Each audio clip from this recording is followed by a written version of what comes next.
my goal is literally for people to, when they think of me, they think of like celebrity news, Barstool. Like when something breaks, I want people to go to Barstool, not E-News or People.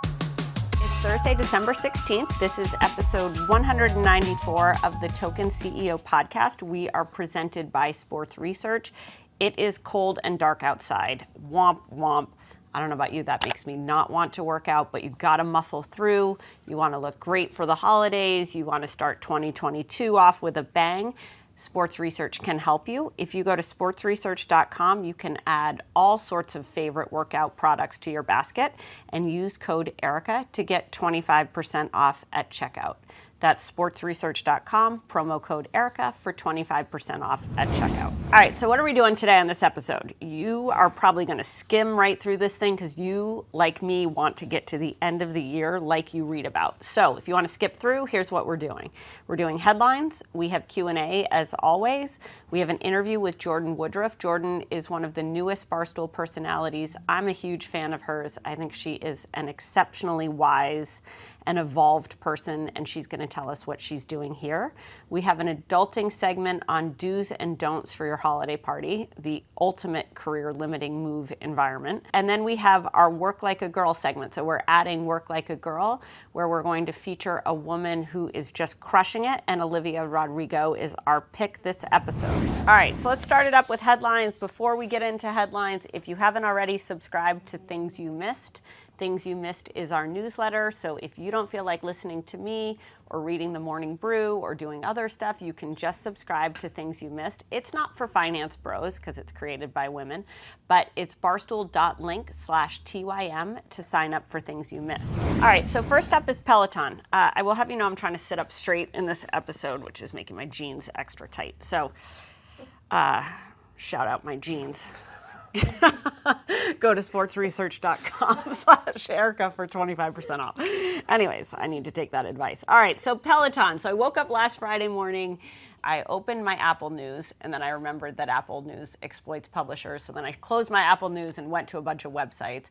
What I saw was that the Peloton stock was plummeting, and the reason why is that Mr. Big, so Carrie's husband, boyfriend, I'm not sure, I haven't watched the series.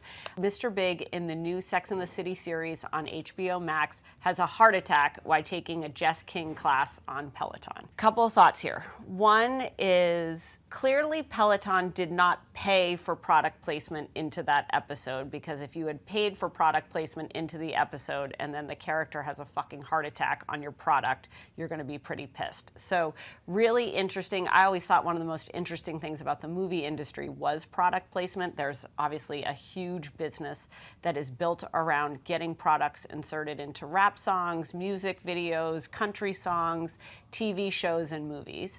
Peloton was about to get a great benefit of having their bike featured in Sex and the City. What was interesting about that is the Peloton people were all sorts of excited about it, obviously very hopeful that'd be a big boom for them. Sex and the City is a very posh and affluent show, obviously appeals to a very core demographic for Peloton.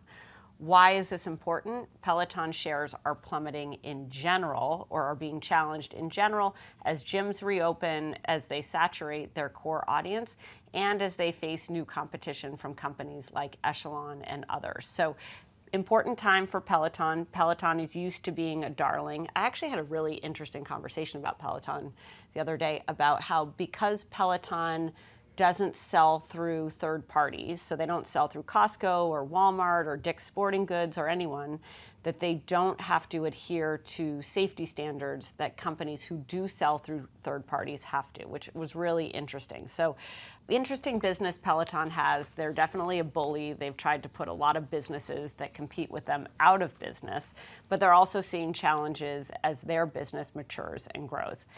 Anyways, Mr. Big has the heart attack. The shares start to drop. Crazy that a series on HBO can move the stock market, which is a whole different rant about how irrational the stock market is. Like, I don't really understand how a 55-year-old plus movie star having a heart attack while riding a bike means the company that makes the bike is going to have a smaller market cap as a result. So that's kind of crazy in its own right. The craziest thing yet, / impressive thing yet, is that Peloton worked with Ryan Reynolds' company, whipped up a commercial, a parody commercial featuring Jess King. Jess King is the voluptuous instructor that I've heard from many men that they like to take her class. So flash forward, Chris Noth and Jess King are back together again. This time they're in the Peloton commercial. He's taking her class with a voiceover from Ryan Reynolds himself, who's going on and on and on about how cycling is actually good for you. It reduces your blood fat, blah, blah, blah, circulation, resting pulse, yada, yada, and that he's alive. So you got to think about how much money Peloton paid to Chris Noth, Jess King, maybe not Jess King. Actually, I hope Jess King got paid. HBO, like just super interesting, but it also shows you how frail the egos are of big companies, whereby someone like Peloton has to make a multi-million-dollar move within 24 hours, if you imagine the production had to be 24 hours in and of itself, to make something like that happen because they are so vulnerable to their market cap and volatility in the stock market. So the last thing of it is, I guess it paid off, which is their stock was back up on Monday. But just shows you the power of culture and entertainment. I love that.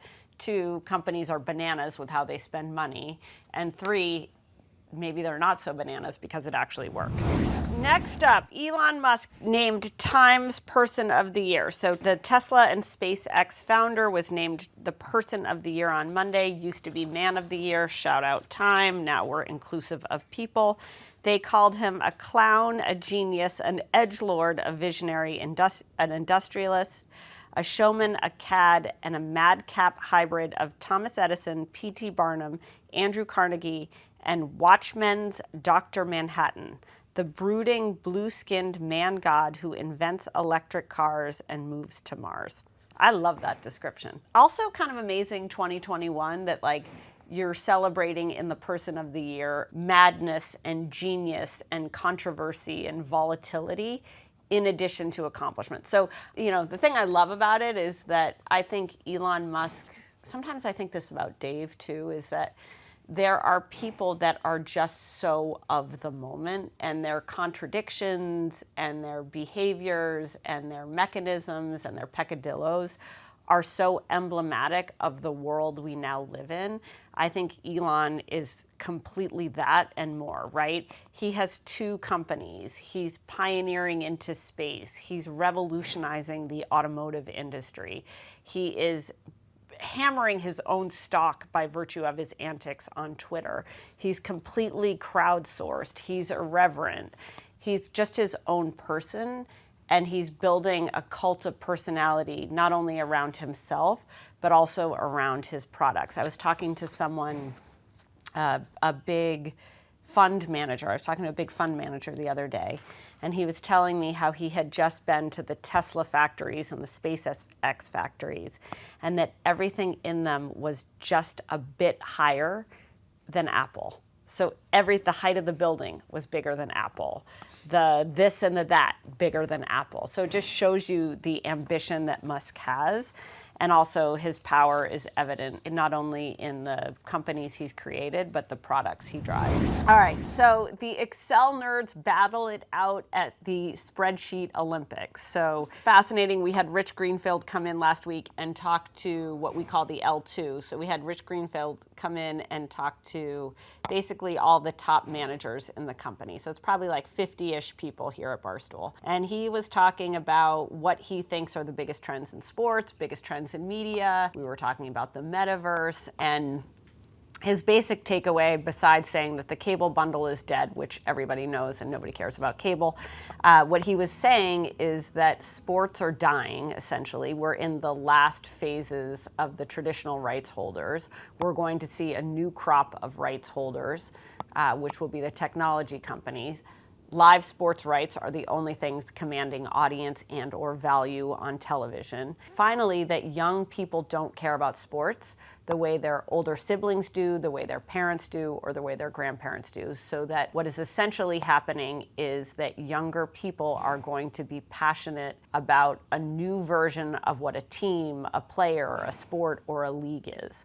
So the nerds have a head start on that. There is an esports championship happening right now called the Financial Modeling World Cup. I would be a disaster at this. At the Financial Modeling World Cup, top Microsoft Excel experts. Can you imagine being like, I'm a top Microsoft Excel expert? Do you think you get laid for that? I don't know. You probably do with a certain segment. Anyways, they have to work through difficult problems using the spreadsheet platform. Oh, this is just branded entertainment from Microsoft. There were 128 participants in the Financial Modeling World Cup. They were trying to get to the grand prize of $10,000. That seems cheap to me. I would go higher with the prize. Essentially, what these people had to do is solve difficult problems using Excel. The event was live streamed. They had announcers, they had a scoreboard, they had a ranking system, and Australia's Andrew Nagai took home the prize. I think he should have gotten way more than $10,000. So that's the Financial Modeling World Cup. So if you had any doubt that sports and live streaming are changing, this is evidence that it is happening faster than you think.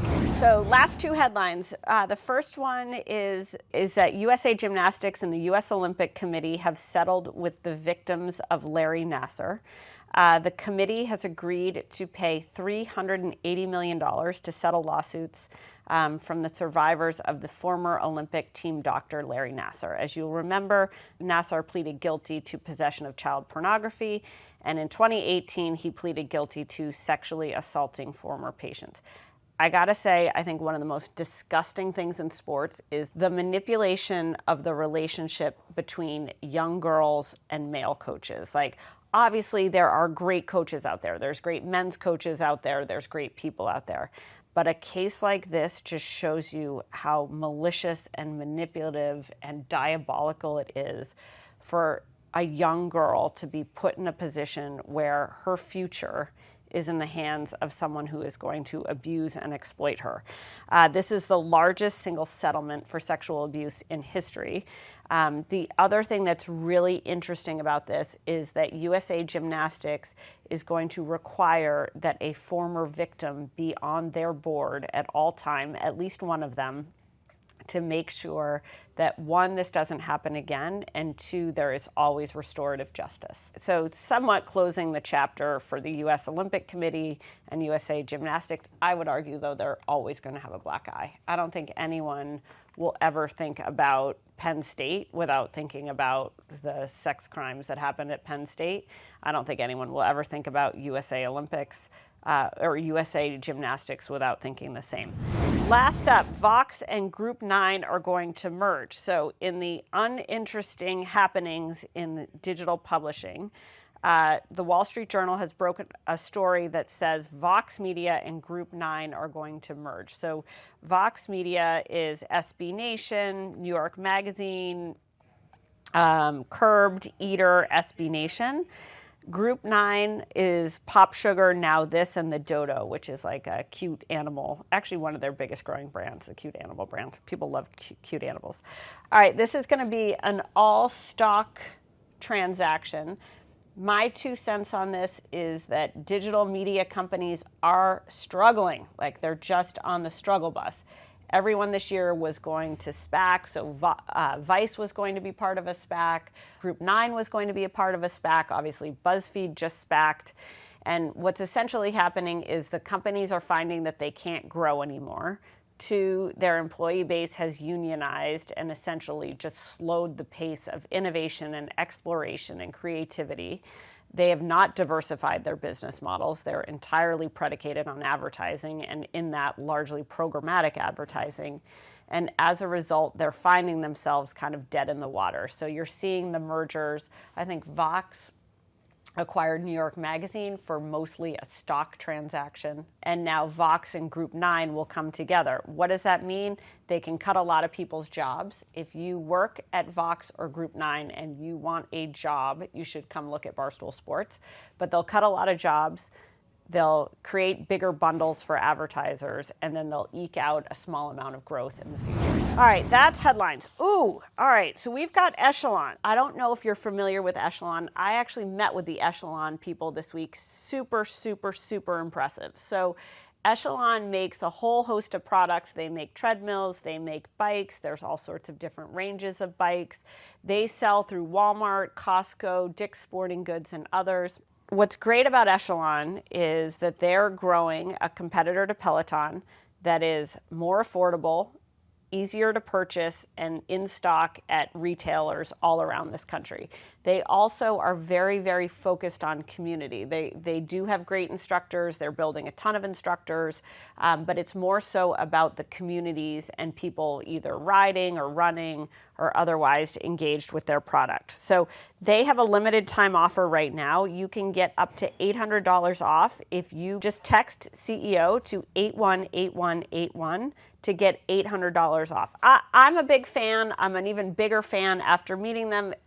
I said it at the beginning of this episode. I struggle to work out when it's cold out. I don't have any equipment in my house, so it's like I'm running or doing a class online.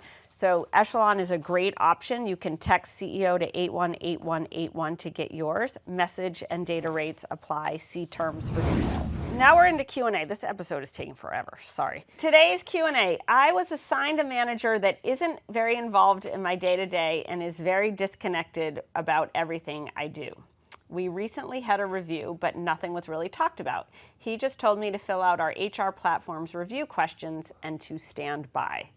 I finished my review questions a few weeks ago, but was never asked for a follow-up to discuss my performance, raise, etc. I just checked the website and saw that he did plug in my review, but none of it matches my actual performance. And he didn't follow up with me to go over any of it. The manager I have who actually sees my performance is happy with how I'm doing, and their opinion of me is so different than the quote-unquote manager who's supposed to review me. What do I do? One, this is shitty. I would just say flat out shitty. So one, I think a couple of things on this is that sometimes when a company gets to be, I don't know, medium size or bigger than very small, you end up with a manager that isn't the person you work with every day. You're part of a department, even though you may work most closely with people from other groups or other departments. I think this is a really unfortunate situation because it shows a couple things. One, it shows that the manager is not putting in good effort to understand what this person is doing, how he or she is doing it, where they could be better in their career, where they're crushing it in their job. It just shows, frankly, a level of apathy that's disrespectful to the person here. I think the second thing about this is if I had a manager like that, I'd want to leave the company. And I think that that's one of the really unfortunate things about bad managers is that a bad manager or an apathetic manager can have a really big impact on somebody's career and how somebody feels about a company. People quit their managers, they don't quit the company. What do you do in this scenario? One, I would be aggressive and I would be proactive. I would say, here's everything I've accomplished this year. Here's everything I've learned and done this year. Here's everything I want to do next year. Here's everything I've learned. I would also be really vocal with what's happening in your performance review with either your HR person or the manager you actually work with. And I would also be forthright with the manager in question, which is if you ever have an opportunity or if you ever end up having that performance review, to say, hey, you seem kind of disengaged with what I do every day. Is there a way that I can make this easier for you to understand what I'm doing? And I would really appreciate a more active level of investment in my career and what I'm doing. Second up, my boss is claiming my ideas as his own. I'm a female, and taking them all the way up to his manager and the company owners. My ideas. What do I do? That sucks. This is like Working Girl, where Trish works for Sigourney Weaver. Trish is Melanie Griffith. She's a secretary. She's got all these great ideas. Sigourney Weaver steals the ideas, takes them to Harrison Ford, tries to propel her career forward, doesn't give a shit about what Melanie Griffith is doing. This happens in business all the time. I remember this happened to me when I worked at Digitas, and I was like, I am going to murder my manager. Not really, I didn't murder my manager, although I did quit that job, but because people quit managers. But anyways, this sucks. So what I would say is clearly your manager or your boss is very insecure, doesn't have very good ideas of his own, isn't a team player, and doesn't have your best interest at heart. So those are what seem to me to be facts in this situation. I don't necessarily think calling your manager out on it is the best way to go about it. I think that just creates friction and confrontation. That person ultimately can be punitive to you. What I would do is make sure that the next time you come up with a whole host of great ideas, and I'm sure you as a woman have 1,000 ideas that are great, I would send an email to your boss and his boss and say, hey, I had a bunch of proactive ideas that I think would be great for the business, and I just wanted to share them. These are similar to some ideas that I had suggested to so-and-so, whoever your manager, whatever his name is, Doofus Face. I suggested these to Doofus Face. These are similar to my last ideas that I suggested to Doofus Face. So that might be a good way to solve this. The other way to think about it is to directly confront your manager about it. I would just be delicate in how you do that and be sure that you're being respectful but also firm. And that ultimately, if you're going to go that route, to be sure that you are thinking through what's going to be the consequence of that conversation and what do you want to be the outcome of that conversation. All right, so how do you find time to interview for a new job without any time left at your current job? This is actually a great, tricky question. So obviously prepping for a new job or prepping for an interview for a new job should happen in your off time, right? That can happen at night, that can happen on the weekends, that can happen when you're not working. I think one thing I would do is I would tell whoever the hiring manager is at new jobs, I would say, hey, I have a really intense work schedule from this hour to this hour. If there's any way possible, I would really appreciate if we could meet before that time or after that time. So see if there's any flexibility or give on the part of the hiring manager and see if you can structure or schedule an interview to happen outside of your work time frame. Maybe you get out of work at 5 o'clock and you could make the interview for 5:30. Maybe instead of doing all in-person interviews, some are in person and some are in Zoom. You know, worst case scenario, you're calling in sick. I always hate that one, but that's very common, so you can do that if you need to.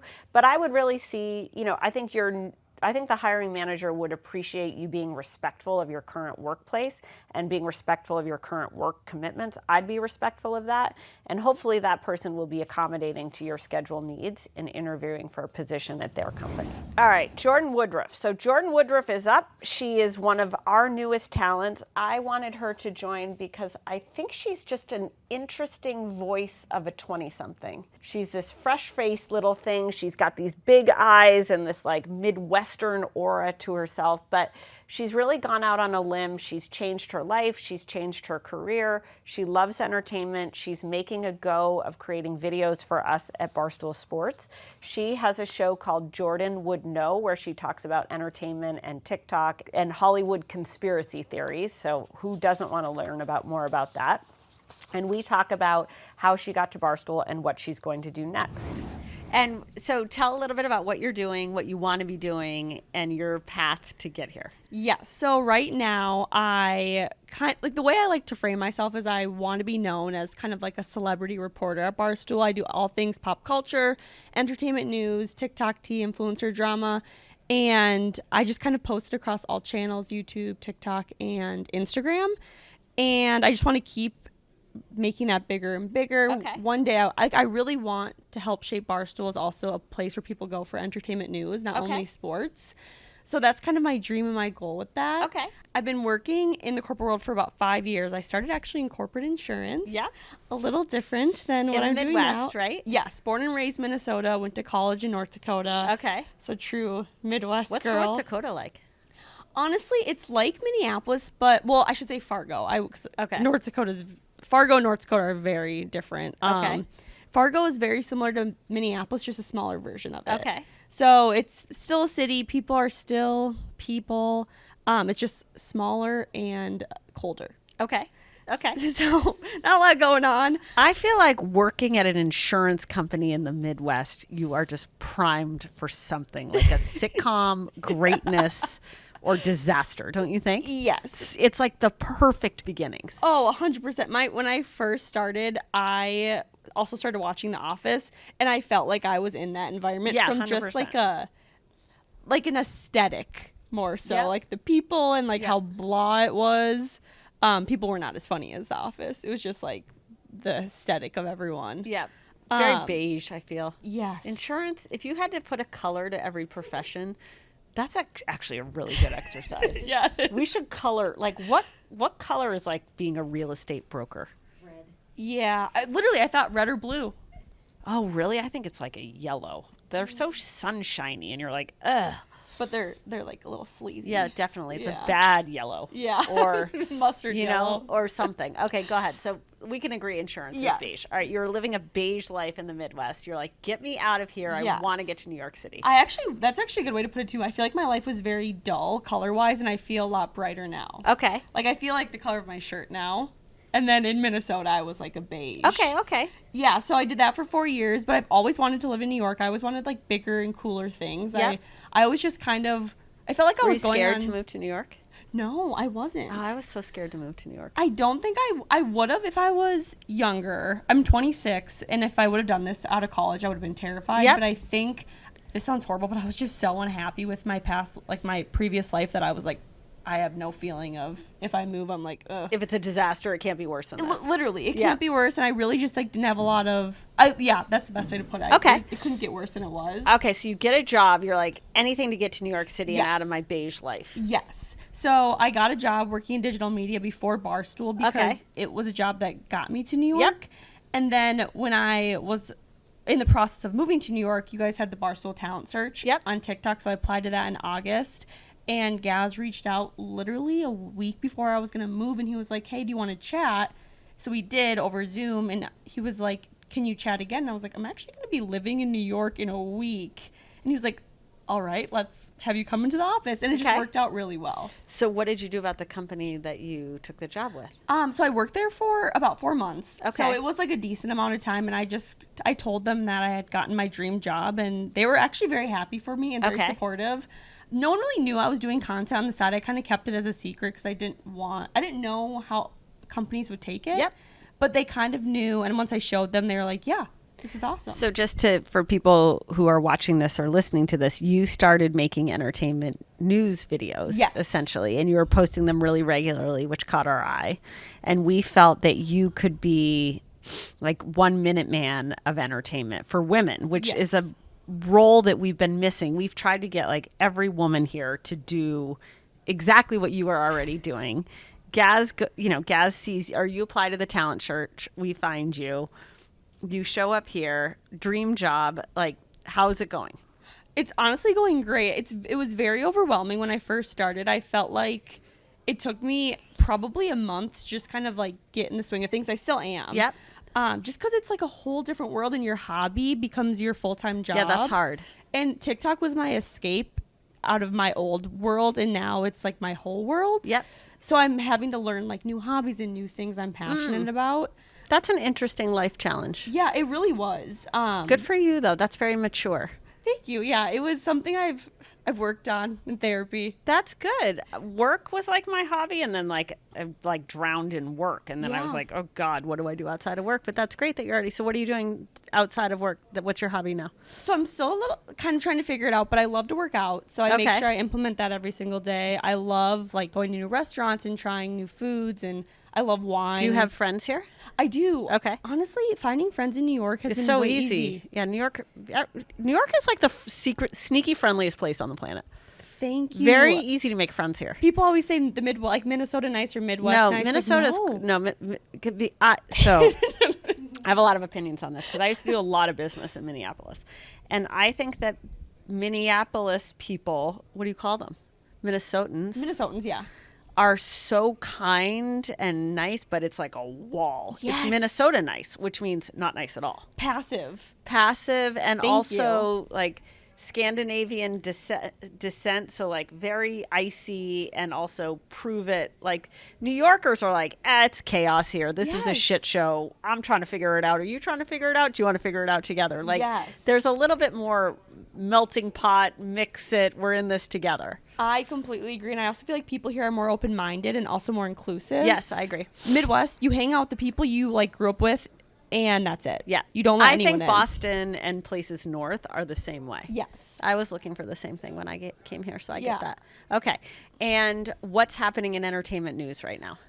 Oh, gosh. So I feel like the A-list celebrities are finally coming back because, I mean, COVID obviously is still happening, but I feel like when it first started, they like went underground and no one really knew anything about them. Do you think all the kids from TikTok like took their shine and took their place? In 2020, 100%. But now, like, the A-list celebrities are taking it back. Everybody's back. Like, the Kardashians are taking over the internet right now. Okay, why? What's happening? Well, so Kim Kardashian and Pete Davidson. Oh, yeah. Is that real, do you think? So I personally don't. I think they're doing it to, one, promote Skims and also get people to to forget about the Travis Scott and Astroworld incident. Okay. That's like very my calculated. conspiracy Okay, fine. I theories. get that. So they're kind of taking over the internet. Also, why do all promoting. the girls like him? I think he's very attractive, but I also do. I do, but I also think he's Pete funny. Davidson? Yeah. I heard that he's very well endowed. Really? Yes. I mean, you probably know more than I do. I don't know anything about anything here, but I also think though he's very like charming and funny, and I think the new thing these days. You guys like funny. Yes, funny is like my number one. Can I say you guys to you, or is that No, offensive? you definitely can. I always do that. I probably should. Okay. Watch Yeah, we shouldn't that. we shouldn't be doing that. Okay. What do you think about Paul Rudd as like the sexiest man? Are you pro that or against that? So I personally think Paul Rudd is also very attractive, but I think that Jason Sudeikis should have gotten it because of Ted Lasso. Okay, but that doesn't mean he's sexy. I don't think So do women not like sexy men anymore? I think it just holds us to too high of a standard. Okay. Like for me, for example, I don't want to date the hottest guy in the room. I want to Because date it the would most make you liked. feel insecure. Yes. Or do you just like the life of a party?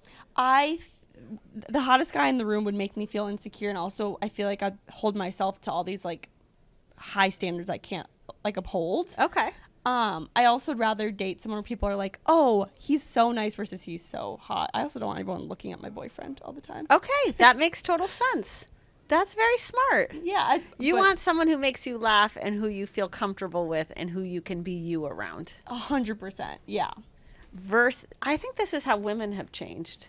Yes. Because I think that women used to want the best looking guy or the life of the party or the biggest guy or the guy who makes all the money or whatever. Yeah. And now women are more comfortable with themselves to know what they want. So they're like, I actually just want a guy who makes me laugh and who loves me and who makes me feel good. Exactly. And also I think a lot of us have dated the guy who's very attractive and just have gotten burned by it. Yeah. And now we're like, it's just not worth it anymore. Huh. All right. Who else do you think is cute? Oh, God. People in this office say I'm obsessed with every celebrity. Oh, you are? That's like what a lot of, they like joke around. They're like, Jordyn, you're literally obsessed with every male celebrity. Oh, really? Like who else? So big into Pete Davidson. Oh gosh, now I feel like I'm gonna get canceled for saying this, but Jake Gyllenhaal. Now that Taylor Very cute. brought him up, though, I was looking at him and I watched his movie the other day. So I was like, okay, I need to see what Taylor's all worked up about. He is so attractive. But that doesn't get you canceled. I know, but like the Swifties might. Oh, might okay. The come for Swifties me. won't like that. Okay. Yeah. Or do the Swifties follow you? I don't think so. I think you've made it if the Swifties follow you. Yeah, that that's should be true. your goal. That's actually You should very- hope to get canceled from this interview That's right true. now. Okay. So when you came here, we have chicks in the office. Like there's other people here who touch entertainment. Were they nice to you or were they threatening to you? Or like, how was it coming in here as a new kid? Yeah, no one's been mean to me. Everyone's been very nice. I think it's nice that I'm in my own lane of TikTok. I don't think anyone... As in making shows for TikTok. Yeah. Okay. Like my main platform's TikTok. I also do a lot of like influencer and TikTok drama versus like true pop culture. Okay.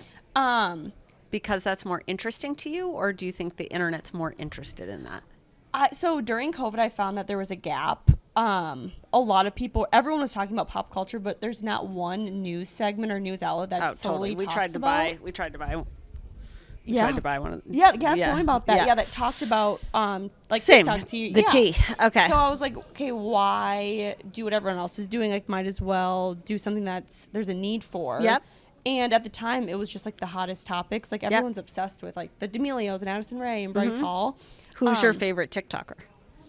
I think my favorite TikToker is probably Dixie D'Amelio. Oh, I love Dixie. Yeah, She's so cute. She's super sweet. And I love her mom. The whole D'Amelio family's so nice. But They're great. I love Bryce Hall too. I think he's great. And Addison. Do Bryce Hall and the D'Amelios like each other or not like each other? I don't think they're very good friends. They also are like in such different lanes. Like the D'Amelios are very like put together, and then Bryce is kind of controversial. He is? Yeah. And he did Addison Rae, and Addison and Dixie are good friends.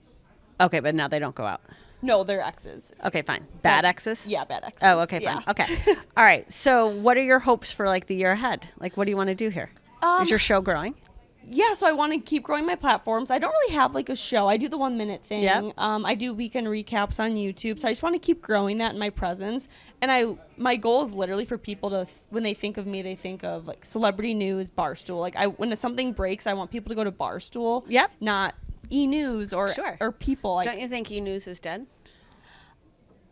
I mean, I personally think so because I don't watch them as much as I used to, but they still get the numbers.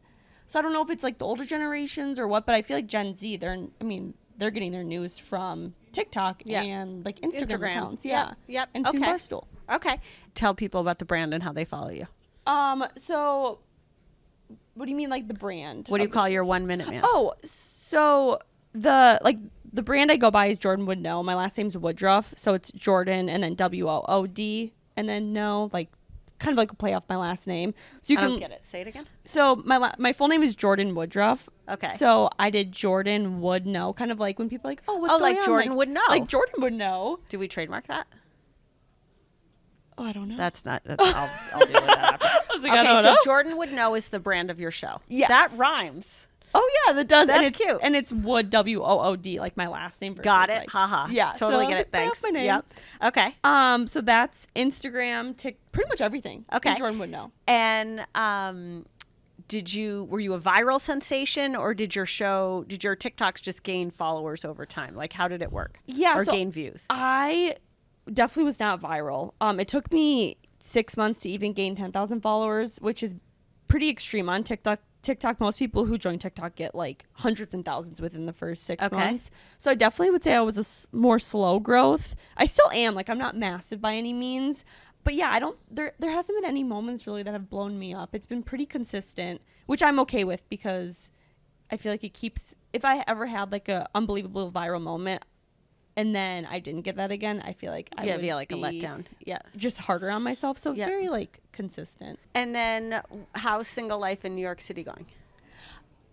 It's good. I would say I haven't met any great guys here. Okay. Yeah, dating might be tough. Friends would be easier, dating less so. Dating has been honestly pretty bad here. The guys they're not that great. Okay. It could just be people my age too.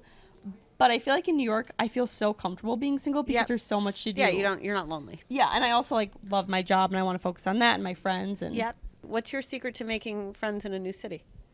Oh gosh. So I actually made like 3 of the girls I'm very good friends with. I went on Bumble BFF.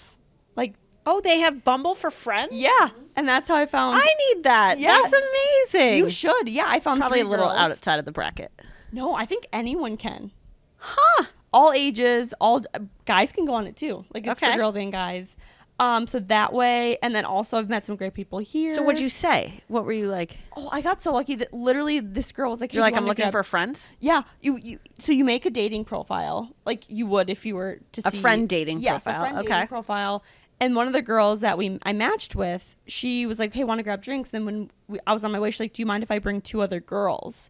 And I was like, "Yeah, the more the merrier." And then all 4 of us just clicked immediately. I got really lucky. That's awesome. What a great story. Yeah, so Bumble BFF, obviously like I've met a lot of people at work. Through Barstool. Yeah. Do you have a friend? Do you have a buddy here? Yes. Who's your buddy? So the girls I hang out with, I feel like it's like all the new girls. It's like me, Alex Bennett, Alyssa, Kat, Hannah. Well, Hannah's been here for a while. Yeah. Sydney, who's here. And then I love the intern class. They're a lot younger than me, but the intern class is great too. But yeah, it's just like nice to kind of bond over being new. Yeah, I agree. So I love that. Okay, I love that. I'm so happy for you. Okay, that's Yeah, great. And never you still lonely. keep in touch with people back home? I do. I have one of my best friends is visiting me this week. Another one of my best friends is visiting next week, and then Oh yeah, I forgot about that. When you are young and you live in New York City, yeah, everyone's on everyone your wants couch. to come here.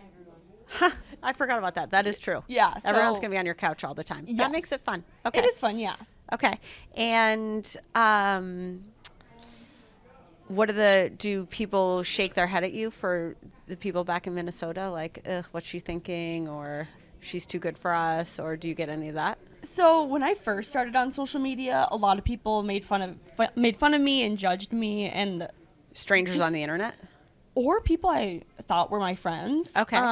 They didn't support me didn't support what I was doing. But then the funny thing is, once you have Barstool under your name, Yeah. all of a sudden all these people come out of the woodwork and they want to be your friends again, or they want to start talking to you.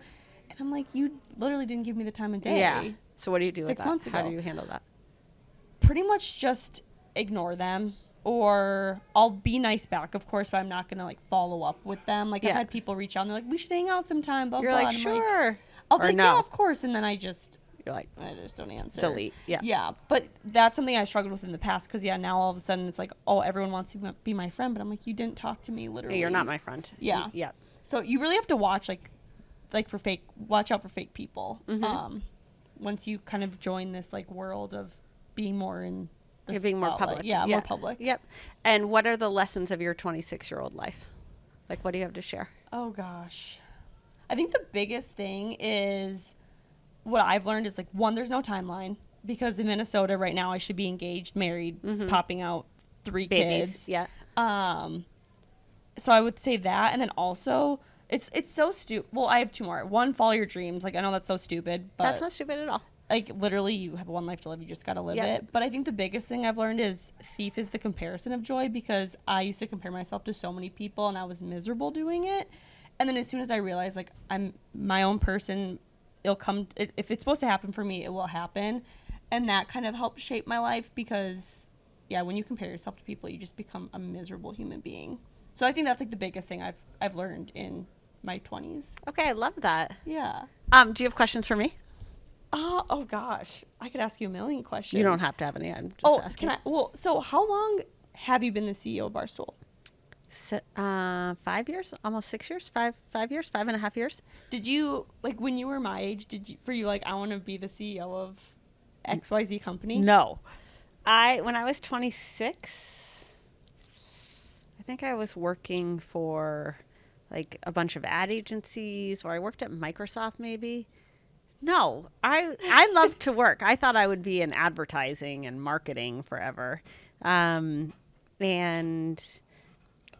I didn't even know that this kind of job would be possible for me, to be honest with you. So like, that's what's so awesome about being in your 20s is like, you don't even know what's in store for you in your 40s, and it could be so awesome. I know. Isn't that exciting? It is, and I also love that you said that you didn't know what you wanted, because I feel like we have so much pressure on us to know what we want. Yeah, nobody knows. And it's like, I don't want to have my life together when I'm 26. There are people in the world, I think, who want everything figured out, and they want it Yes. to go according to the plan. But the reality is there is no plan. And you know what I love about you is you're like, I don't like this beige life. I had the same thing. I worked in a legal group. I was like, I hate it here. This isn't for me.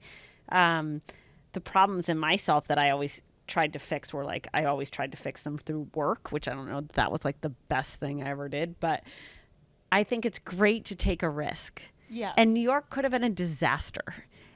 Your first job could have been a disaster. This place could have been a nightmare, but it would have been, you would have tried it and you would have learned something, and it would have opened a new path to you. I think when you're in your 20s, it's like, be as good a person as possible.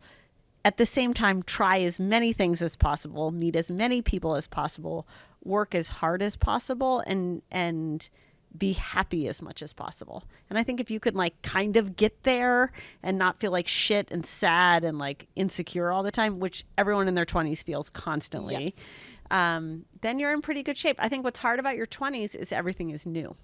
Yes. And it's hard to have everything new. I agree, and I feel like at least like my parents' generation, like they just put so much pressure, I feel like, on us. Like, you need to be this well off, or you need to have graduated from this college or have this job. And it's like, why do I have to have Yeah. why do like going back to like there's no timeline, like why do I have to have any of this figured out by a certain time?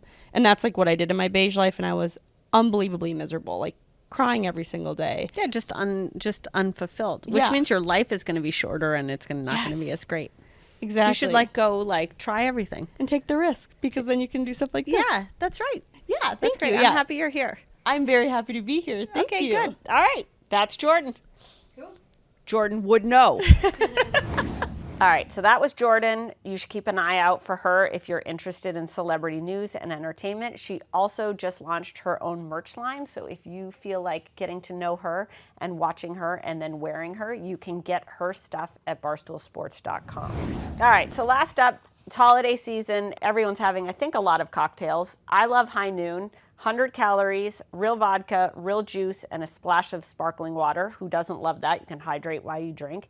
They come in 4-packs. You can get big boxes of them. You can get them by the case. And you can find High Noon wherever liquor is sold. So go out and get yourself some High Noon now. Adulting, the do's and don'ts of work holiday parties. I love to talk about the work holiday party. Love it. I love bad behavior at a holiday party. It is like shooting fish in a barrel. It is a mathematical certainty that somebody is going to be badly behaved at your holiday party. Just it's a guarantee. It's a mortal lock. So how do you not be that person? Because somebody is going to be that person. Like, we had a summer party at Barstool, and I only go, so note to self, I used to go rock it out at the holiday party. I probably on several occasions was that person. I've matured in my old age, and now I do 2 quick spins. I try to talk to the finance people and all the people I never talk to during the day. I try to give as many hugs as I can, COVID safe, obviously, and then I try to get the fuck out of there before anything happens, and then I have to know about what is happening. So that's my holiday party strategy. I have a friend named Wenda who likes to say that nothing good happens after 10 p.m., which I also completely agree with. The day after the holiday party, everybody is always talking about somebody. Last time we had our summer party, we were talking about one of my leads apparently got trashed and was just bombed. So, like, you think people aren't going to talk about you the next day? Guess what they're talking about? They're talking about you. So how do you avoid a mishap at the holiday party? Here are things you do. At a holiday party, 1, be on time, be appropriately dressed. Like, don't go in like skanky club gear if you work at like an accounting firm and everybody's in a suit. Go say hi to your bosses before you have 2 drinks. Like, just go say thanks for a great year, love being here, appreciate everything you're doing. Get the boss talk out of the way super early. Next thing is, don't just talk to people you work with every day. Like, I think one of the saddest things at a holiday party is when you only talk to people you know really well or you work with every day. Like, be part of your company. Be proud to be part of your company. Interact with people at your company. Obviously, don't get too drunk. Don't do any crazy antics. Get home safely. If you're going to hook up with somebody who you work with, do not do it at the party. Don't do it in the bathroom. Don't do it in the hallway. Don't do it in the lobby. Like, go home separately. Like, take 2 separate cabs or 2 separate Ubers. You can meet up wherever you meet up or do whatever you want to do, but don't do it on premise. And get yourself home safe.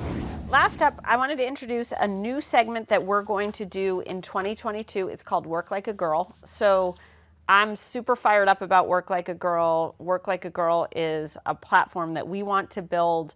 We want women to be successful. I think that women can be as cool as men, as looked up to as men, as powerful as men at work. There are so many women crushing it out there that I just feel like don't get a whole lot of airtime, or they get airtime from all the like blue checkmark perfect people who just tear them down the next second. So we're going to give shout outs to women of all different types, all different places, all different types of jobs, all different types of environment. Before we get into that, one of the things we're going to do next year is have listeners of this podcast nominate women who they feel work like a girl, and we're going to create together what we think working like a girl means. Sometimes it's being a bitch, sometimes it's being a sweetheart, sometimes it's being controversial, sometimes it's being powerful, sometimes it's negotiating for yourself, sometimes it's being a great team player. So we're going to celebrate all of that.